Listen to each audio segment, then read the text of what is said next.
Bueno, pois nada, era para pechar a xornada, pero antes de nada, pois si supoño que se tedes algunha pregunta a cada un dos que acaba de intervir, creo que gustosamente resolverían as dúbidas que existan. Facer un reconto, si tedes concretamente a cada un deles, pois quedou claro, sí, eu perdí. Que hace una tarde muy buena. Sí. Que hace una tarde muy buena, digo, y la gente ya Sí, pois... Sí, por aclarar un dato que hemos comentado ahora María Jesús.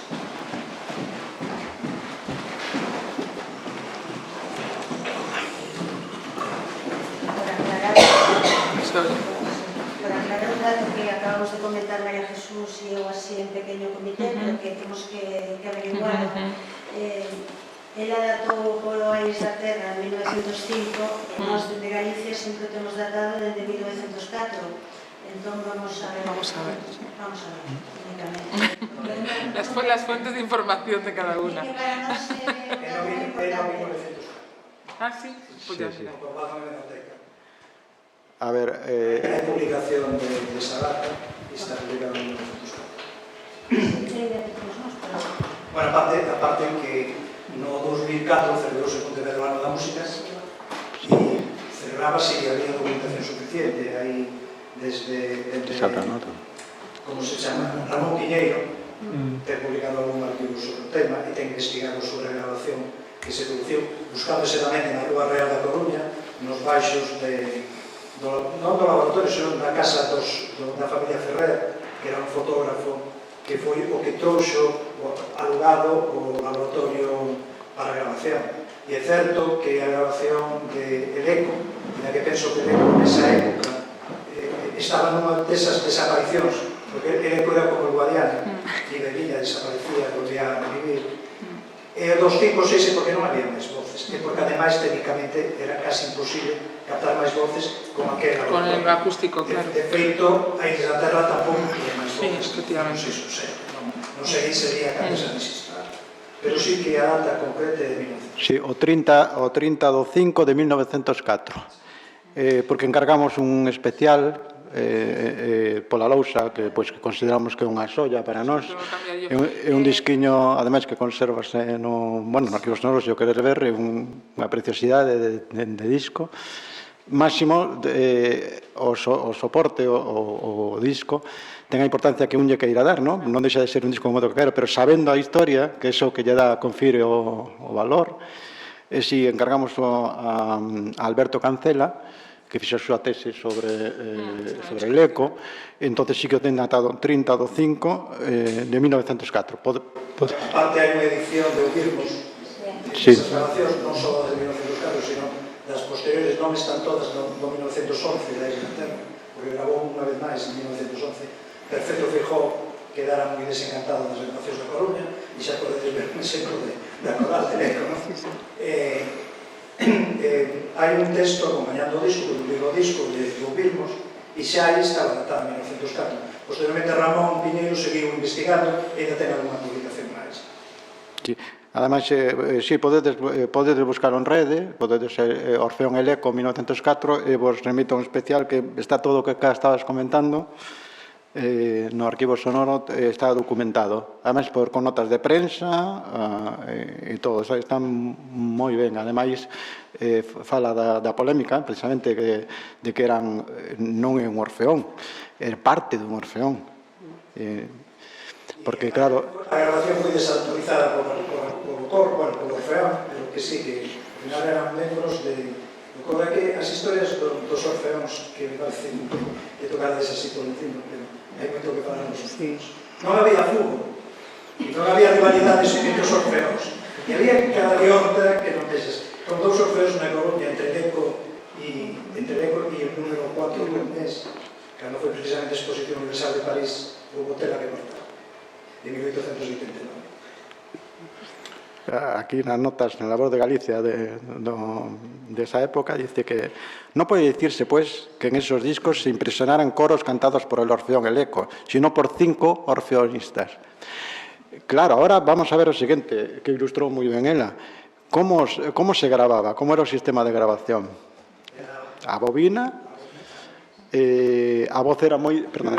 No, que quería comentar esta historia que estamos falando ahora de que graban e tal, é que unha cousa é a grabación e outra cousa é outra cousa. Quer dicir, os grupos que ahora mismo gravamos, a grabación e o directo é igual. Quero dicir, sempre hai unha diferencia e a veces enorme entre o que se resistra. É como unha fotografía.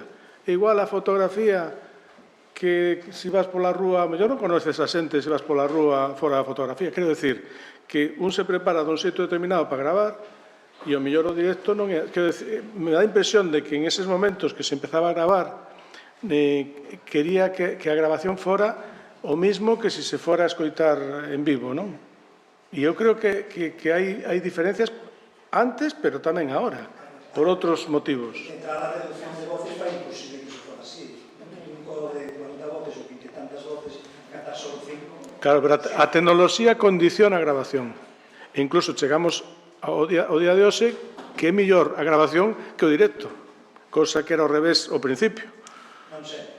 Pero, por ejemplo, en la época acústica se grababan más bandas y coros, a pesar de los pesares. El número podía ser, evidentemente, era un número bajo, que instrumentos musicales. Porque la grabación acústica permite más la grabación de la voz y no cantaban los artistas con más renombre.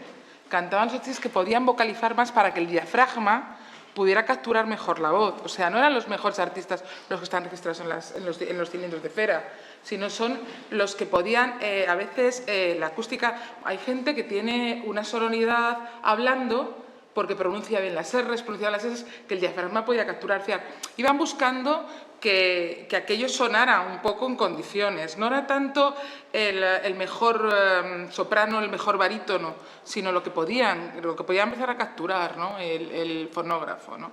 Por eso los coros y las bandas eran más pequeños, agrupaciones más pequeñas, pero permitían lo que los instrumentos no permitían, que muchas veces los instrumentos, pues unos tapaban a otros, mientras las voces eran más acordes para poder capturar. Y luego las bocinas, es que estamos hablando de una bocina, nos estamos imaginando un fonógrafo con una bocina así, pero le he enseñado yo a Alejo, que hace poco estuvimos con una demostración en la Fundación Jacinto Guerrero, había bocinas impresionantes, es decir, que es que estamos hablando de que no es una bocina pequeña, que eran bocinas grandes, ¿no? No se movía a los laboratorios. No, no se movía al campo, al trabajo de campo, pero al trabajo de campo, si iban, por su cotornero, tal, iban, ahí no se movía, pero sí que se movía en los gabinetes fonográficos, sí que iban a cantar allí, A los gabinetes fonográficos iban coros y bandas a cantar. Sí, pero en cualquier caso, una agrupación coral que tenga armonizados los temas para 4 o 5 voces vistas, con 5 voces, ¿cómo puedes cantar? No, claro, está claro que no... Es que estamos hablando... Pero estamos hablando de 1900, es que no podemos acercarlo al tiempo actual, ¿no? No se podía oír porque no era el sistema de grabación, por lo que entendí de Perfecto Feijóo, que no es que llegara a desautorizar, pero sí quedó muy defraudado. Cuando se escuchó el disco, pues es que no tuvo la oportunidad no de rehacer las grabaciones, sino de repetirlas. O sea, habrán repetido algunas, pero no estaba para nada contento. En el caso de Desaterra, y en el caso de Leco, pues ejemplos también. Claro, es que ya estás hablando de grabaciones de disco, pero las grabaciones fonográficas ya hemos dicho que son únicas, por eso tienen también esa genialidad, ¿no? Que no se pueden volver a reeditar, y en el caso de los discos, con las matrices de los discos de Pizarro, o las grabaciones instantáneas, que esto es más instantáneo, no es tanto con una matriz original, pues claro, eran únicas como salieran, claro, no... Es que en ningún momento intenté cuestionar. Por eso, que dices que... Y menos de importante. No, lo que no podemos escucharlo con el oído actual también, sí. Que no sé muy bien, muchas veces intentamos traer unas grabaciones al oído actual, ¿no? Y también hay que ver no solamente la historia de la grabación, sino la historia de la forma de la acústica. Tampoco los chavales hoy escuchan como escuchábamos nosotros los vinilos de los... No sé, es verdad que todo tiene su porqué, ¿no? En aquel momento era... A mí esa grabación me sorprendeu que eu creín que os tenores, por exemplo, polas tonalidades que eligen e todo, pois que cantaban máis de falseta e cantaban a puro riñón. Pero claro, igual era por cuestión acústica tamén, Claro, non podemos extrapolar o que se facía como na época. Es que les obligaban a forzar las voces, Sí, forzaban a moito as distorsionar las voces.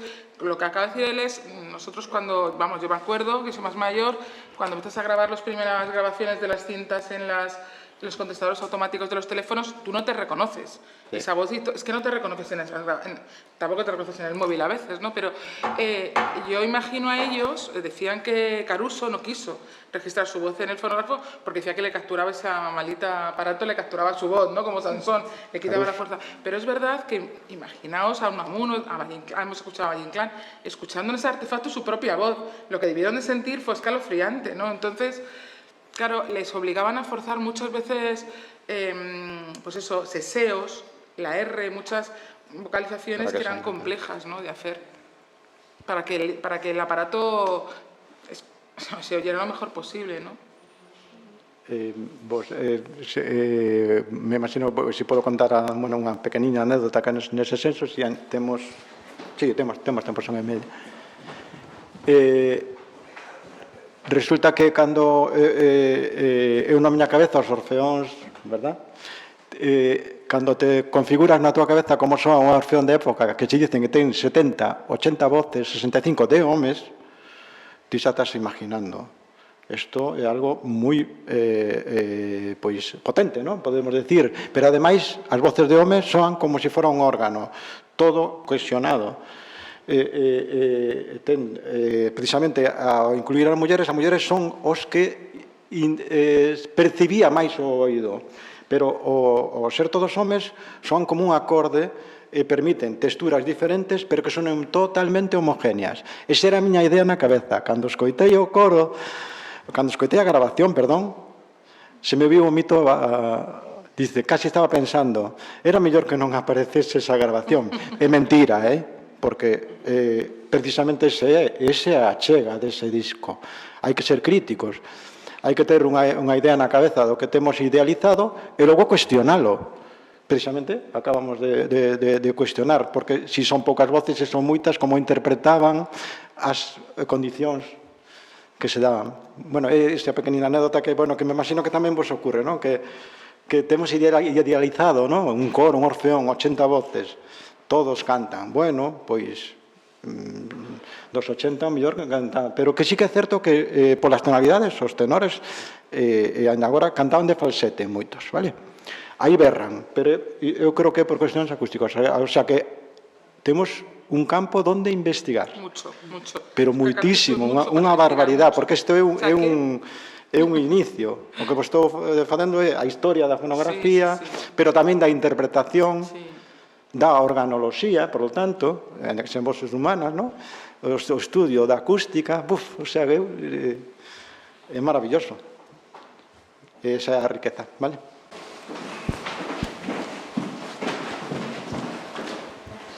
Eu quería agradecer a invitación a este simposio, a felicitarvos pola labor que facedes, me parece, ademais de algo moi interesante, por toda a información que nos aportastedes. O que quería salientar é unha reflexión con respecto a este tema, de que non é, ás veces, é moi importante o registro destes arquivos sonoros, e tamén a labor dos investigadores que corroboren que ás veces non haxa un tropo na identidade deses autores. Vou me referir, por exemplo, o vinilo que trouxo o profesor Xaime Estévez sobre a banda de Bulanes, a pepa que aparece aí catalogada como da autoría de Higinio Cambeses non se corresponde con ese autor, senón con Oro Vale. Entón, ás veces, moitos autores quedan ensombrecidos na historia porque non hai que entrar á actualidade. Ese é un erro histórico moi difícil de revertir, se non hai que corrixir. Sí, hai moitos erros. Isto é un campo moi interesante, os erros. Erros a veces tipográficos. que son de... Sobre todo cando se facían discos en Madrid, desde aquí hai curiosidades de erros de idioma, non? E, bueno, esos dos autores, bueno, pues están aí precisamente para localizalos e para... Higinio Cambeses é un compositor que se descubre... Por exemplo, hai unha... o Santo Cristo, unha peza que tocamos moitos gaiteiros, que resulta que ninguén Milladoiro a grabou sin saber que era de Cambeses. O sea que hai cousas que a historia vai descubrindo e que ese disco viviu nun momento onde ese compositor o mellor non estaba estudiado. O compositor Oroval, Oroval, sí. dirixira uns anos antes esa agrupación, nese intre creo que estaba dirixido a de Rianxo. Entón, eu sei que moitos dos compositores que figuran aí eran coetáneos súos, empezando por Groba, o que se mencionou aquí. Entón, eu sí que teño detectado, non só nesta temática en concreto, senón noutras, a mí son unha persona curiosa, gustame indagar sobre diversos temas, pois, bueno, ás veces costa traer a actualidade, pois, a propia historia. O que é curioso é que a propia banda de Uláns, na que dirixiu Oroval, dera mal ese dato. Sí, ten malas datas, esas yo advertimos, pero non corrixe tampouco a de Valladares, que dirixiu con anterioridade.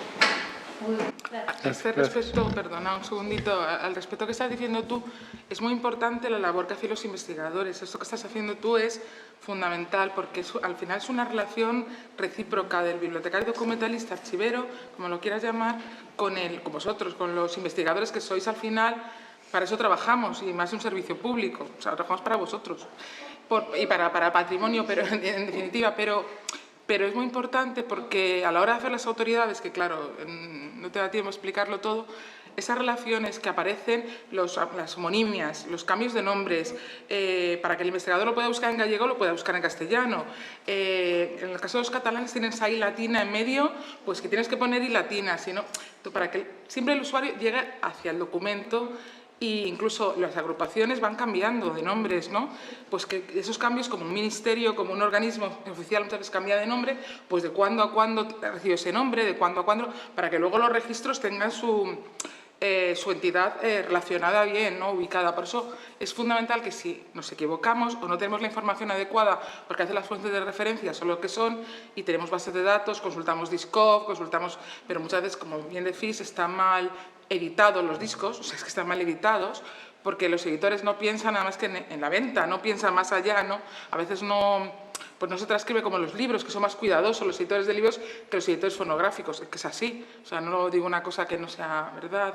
Entonces es verdad que esa relación es fundamental, ese trabajo que hacéis vosotros y que si nos equivocamos con fechas, pues es importante, pues que nos corrijáis, porque eso es información importante para todos, ¿no? Bueno, yo solo tengo palabras de agradecimiento, la verdad, para lo que hoy hay. Gracias. Mira, con respecto, perdón, solo con respecto a eso, tamén hai unha cousa, verdad, Xaime, que os compositores tampouco lle daban a importancia ao seu repertorio, a importancia que nos lle damos hoxe en día, vale? O sea, era repertorio da súa banda. Entonces, circulaba un manuscrito que eles non firmaban moitas veces. Pero que pasa? Cando facía copia, sí, pero que facía copia igual o databa. O sea, decía, aí entra a picaresca, o que queira, benvido, porque eso sí que, a picaresca me refiero. Por qué? Porque a banda levaba o grupo tocando o tema tanto que acababa de facer popular. Cando pasa o pobo, é do pobo. Entonces, por que é importante as grabacións tamén? Porque, aínda que den datos erróneos, dan datos. E a prensa é outra, pero que os programas non veñen na prensa das bandas de música e dos films, pero sí veñen nos discos, porque a xente quere saber a quen quere escoitar. E que, ao mellor a data non, porque para que saber a data, se é que estou escutando en 1905, se estou en 1905 é que é 1905, pero sí que os compositores, polo cual a que me refiro isto, con un documento sonoro, e iso tamén. Iso leva ao debate, e leva a investigación, e leva a corrección. E, ollo, despois é moi difícil porque esa obra, ou moitísimas obras, forman xa parte do noso imaginario cultural. De verdad, podes intentar, pero os traballos o que son os traballos musicolóxicos serios, teñen que corrixir esas datas, anda que o povo o faga seu. Non sei se me... Gracias. Sí, eu quería contestarte, porque, bueno, tal vez me pinche directamente. Se atopades algún erro na catalogación dos registros sonoros, por favor, escribirenos ou nos chamades e o decides. O labor de catalogación, vamos, María Jesús e o sabemos, é un labor a veces pesado, incluso a veces aburrido, a veces apasionante, pero ten un poquillo de todo. E claro, sobre todo no caso do sonoro, como tamén me dixo, nós sempre nos baseamos no que é a galleta, o todo, a fonte secundaria que a funda, etc. Podedes asegurar que hai veces que é incluso imposible ler os autores, os tempos, etc. Entón, temos unha lupa que en moitas ocasións está, non sei, hai un caso, por exemplo, que eu creo que ese sí que habría que facer seguramente un seguimento, que é o cantautoría de Castro San Pedro, e que non nos pode San Pedro e folgar. Eso xa aparece de todos os xeitos. O xa tocou música tradicional e música popular, que a xente normalmente non sabe cal é a diferencia. Digo porque se atopades algún erro, por favor, escribídenos e corriximos o problema. Hai un disco de Cánticas e Agremos de Santiago no Arquivo Sonoro de Galicia, cando estaba investigando, que non corresponde nada do papel, está cambiado adentro. Son erros de produción, non? Curiosidades que hai aí que se convierten ese disco, por outro lado, en unha peza máis interesante. Yo quería deciros también que, pasársela a Cristina, que nosotros hemos hecho se pueden hacer millones de cosas, pero un poco para incentivar que el usuario conozca los documentos sonoros en el BNLab en el BNLab de la biblioteca, que son la reutilización de las humanidades digitales de los documentos, pues hicimos uno que se nos ocurrió que era ¿a qué te suena? Que es buscar grupos musicales, o sea, tú buscas en el catálogo y es que a veces un grupo musical o una coral edita un disco.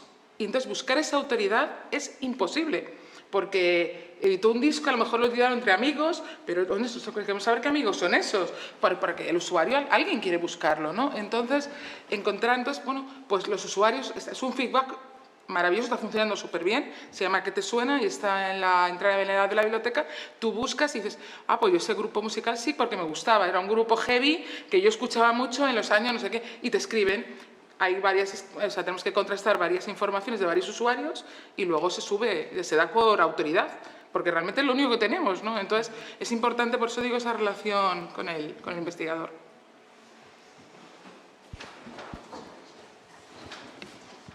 Bueno, pois nada, non queda máis que de parte do Arquivo Sonoro e do Consello da Cultura. Primeiro, agradecervos a vosa paciencia e espero que haxa sido de utilidade. Gracias a María Jesús, gracias Beatriz Cancela, gracias Jaime e gracias tamén aos que presentaron, tanto Cristina Pujales como Concha Losada, por facer esta presentación. Nada máis, moitas grazas, ata sempre.